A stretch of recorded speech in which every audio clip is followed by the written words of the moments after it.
जय भीम दोस्तों, my name is Sandeep and you are watching Ambedkarite observation. दोस्तों स्वागत है आप सभी का the Buddha and his Dhamma series episode 4 में। दोस्तों आज के इस वीडियो में हम बात करने वाले हैं बुद्ध के कुल के बारे में और उनके पूर्वजों के बारे में।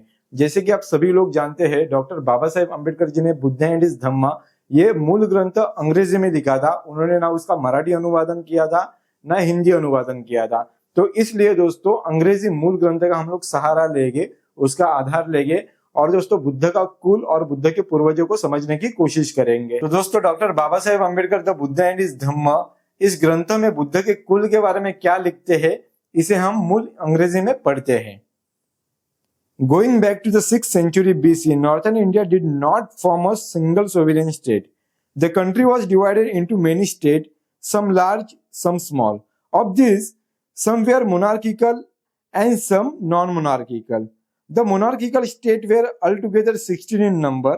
They were known by the name of Anga, Magad, Kasi, Kosala, Vriji, Malla, Chedi, Vassa, Kuru, Panchala, Matsya, Surasena, Asmaka, Avanti, Gandhara and Kamboj.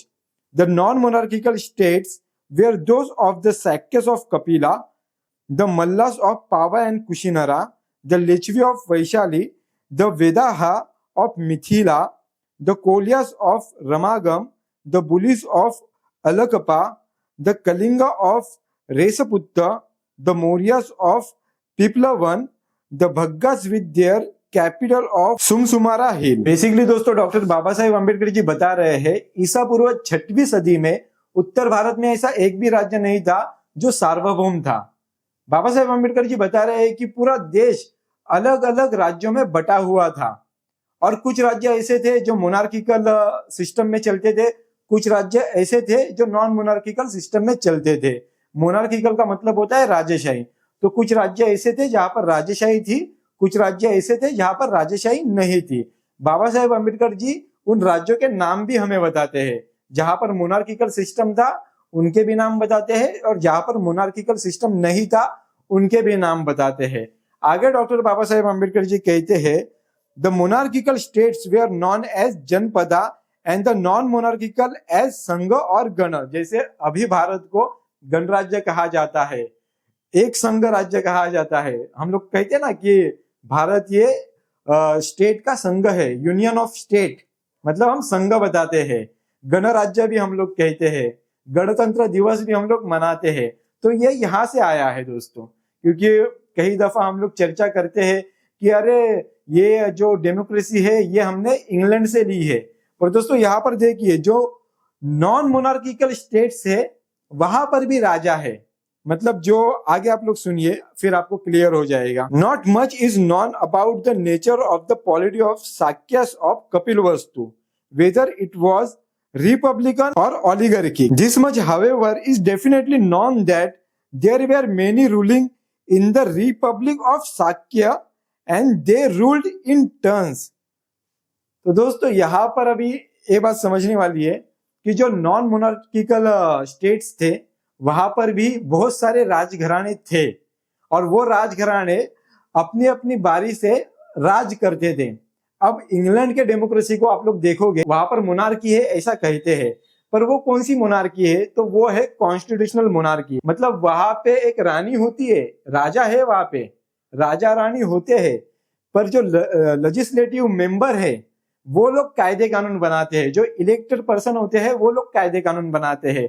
तो हमारे इंडिया में जो होता है वो भी इसी तरह से होता है।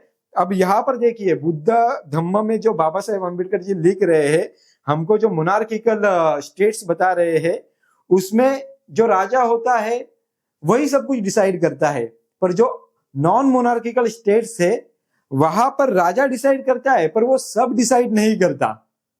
तो वहां पे कॉन्स्टिट्यूशनल मोनार्की हमको दिखाई दे रही है बुद्ध एंड हिज धम्म में। तो जो लोग आरोप लगाते हैं कि ये तो इंग्लैंड से लिया है, तो बुद्ध एंड हिज धम्म में ईसा पूर्व 6वीं सदी में ये हमको देखने को मिल रही है। तो ये बात हमको याद रखनी है और समझनी है। मैं मेरी ओर से आपको समझाने की कोशिश कर रहा हूं, मुझे नहीं पता मैं कितना इसमें सक्सेस हो पा रहा हूं, पर मैं पढ़कर आपको बता रहा हूं। आप खुद पढ़ लीजिए तो आपको समझने में और आसानी होगी मेरी बातें से आपको कुछ ना कुछ हिंट तो मिल ही गई होगी, ऐसा मैं मानकर आगे बढ़ता हूं। The head of the ruling family was known as raja. As the time of the birth of Siddhartha Gautama, it was the turn of Suddhodhan to be the Raja. The Sakya state was situated in the northeast corner of India. It was a state, but at later stage, the king of Kosal had succeeded in establishing his paramountcy over it.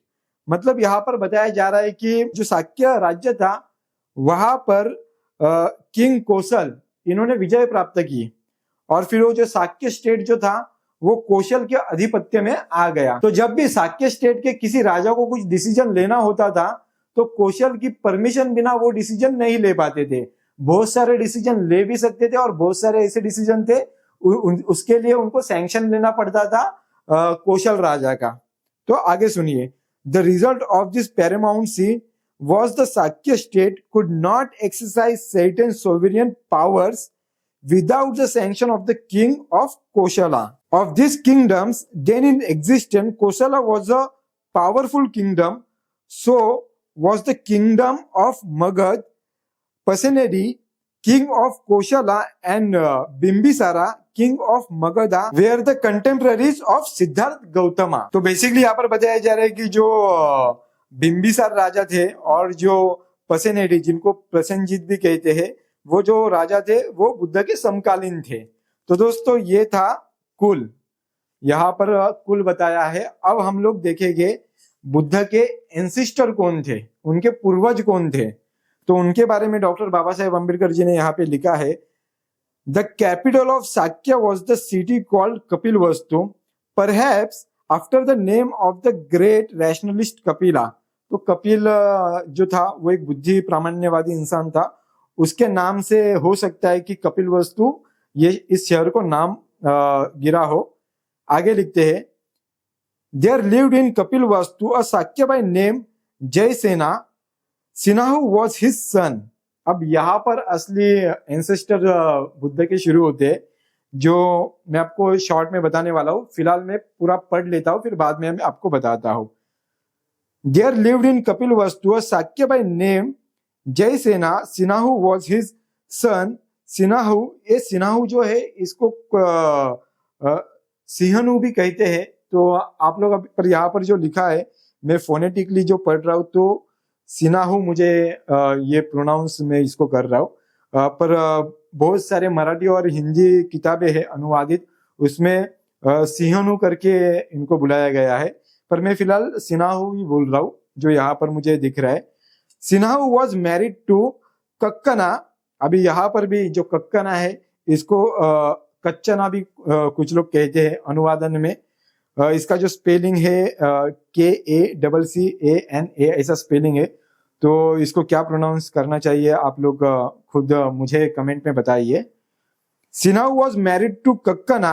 सिन्हाहु had 5 sons, Suddhodana, Hotodana, Sakkodana, Shuklodana and Amitodana. Beside 5 sons, Sinhahu had 2 daughters, Amita and Pamita. किसी किसी किताब में प्रमिता करके उनका उल्लेख हुआ है, यहाँ पर पमिता लिखा हुआ है। द गोत्र of the family was Aditya. तो जो सिद्धार्थ गौतम थे उनके फैमिली का गोत्र आदित्य था। शुद्धोधना वॉज मैरिड टू महामाया। शुद्धोधना ये सिद्धार्थ गौतम के पिताजी है। शुद्धोधन के पिताजी सिन्हाहु है और सिन्हाहु के पिताजी जयसेन है। ओके, तो मैं अभी शुद्धोधन के बारे में पढ़ रहा हूँ जो गौतम बुद्धा के पिताजी थे, सिद्धार्थ गौतम के पिताजी थे। Suddhodana was married to Mahamaya. Her father's name was Anjan and mother Sulakshana. Anjan was a Koliya and was residing in the village called Devdaha. Suddhodana was a man of great military prowess. When Suddhodana had shown his martial powers, he has allowed to take second wife and he chose Mahaprajapati. She was the elder sister of Mahamaya. Suddhodana was a wealthy person. The lands he held were very extensive and the retinue under him was very large. He employed, it is said, 1,000 plough to till the land he owned. He lived quite luxurious life and had many palaces. तो basically दोस्तों doctor Baba Saheb Ambedkar जी ने बुद्ध के हमें यहाँ पर पूर्वज बताए हैं। उन्होंने जो सबसे पहला मतलब बुद्ध के जो परदादा थे उनका नाम था जयसेन, और उनके जो पुत्र थे उनका नाम था सिनाहु, और उनको 5 लड़के थे और 2 लड़कियां थी। तो 5 लड़कों का नाम बताया है, जिनमें से एक का नाम है शुद्धोधन, जो बुद्ध के पिताजी थे, सिद्धार्थ गौतम के पिताजी थे। बुद्ध तो हालांकि वो बाद में बने। सिद्धार्थ गौतम के पिताजी थे शुद्धोधन। शुद्धोधन ये काफी पराक्रमी राजा थे, इसी कारण उनको सेकंड मैरिज करने के लिए अलाउ किया गया, और तब उन्होंने चूज किया जो महामाया की बड़ी बहन थी उनको चूज किया, जिनका नाम था महाप्रजापति।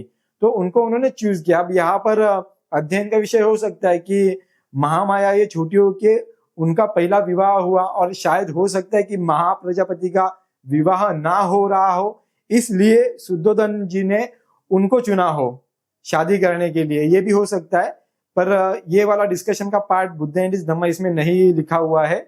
इस पर हम लोग फिर कभी चर्चा करेंगे।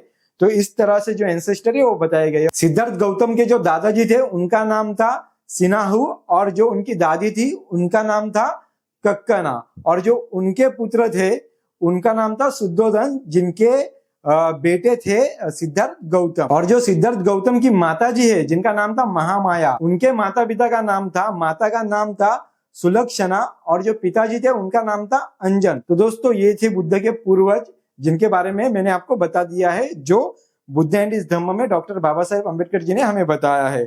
दोस्तों अगले एपिसोड में हम जानेंगे कि सिद्धार्थ गौतम का जन्म कैसे हुआ। आज के इस एपिसोड में हमने डिस्कस किया कि बुद्ध का कुल क्या है और उनके पूर्वज क्या है। तो दोस्तों कुल में हमने बेसिकली यही समझा कि ईसा पूर्व 6वीं शताब्दी में उत्तर भारत में एक भी सार्वभौम राज्य नहीं था, और कुछ राज्य मोनार्किकल थे, कुछ नॉन मोनार्किकल थे, और वहां पे हमें राज्यों के नाम भी पता चल गए। और जो बुद्ध की जो फैमिली थी, उनका जो कुल था वो शाक्य राज्य में से थे। शाक्य राज्य में कपिल वस्तु इस शहर में वो लोग रहते थे, ये हमको बात पता चल गई। और एंसेस्टर इसमें हमको पता चला कि बुद्ध के परदादा कौन थे, उनके दादाजी कौन थे, माता के थ्रू दादाजी कौन थे और दादी कौन थे, और उनके पिताजी के और वाले दादा और दादी कौन थे।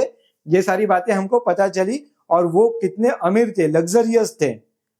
एक साथ अगर खेतों में काम करना हो तो 1000 प्लाव इस्तेमाल करना पड़ता था। 1000 एम्प्लॉय उन्होंने रखे थे, 1000 लोगों को काम दिया था बुद्ध के जो पिताजी थे सिद्धार्थ गौतम के, उन्होंने। तो ये सारी बातें हमको पता चलती है। नेक्स्ट एपिसोड में हम बात करेंगे सिद्धार्थ गौतम का जन्म कैसे हुआ। तो आज के वीडियो में इतना ही। वीडियो में दी गई जानकारी अगर आपको पसंद आई हो तो वीडियो को शेयर कीजिए, लाइक कीजिए। अगर आप हमारे चैनल पे पहली बार आए हो, नए हो, तो लाल कलर का सब्सक्राइब बटन दबाकर बाजू में बेल आइकन पे प्रेस कीजिए, ताकि आने वाले समय में आपको ऐसी जानकारी वाली वीडियो मिलती रहे। मिलते हैं नेक्स्ट वीडियो में, तब तक के लिए नमो बुद्धाय।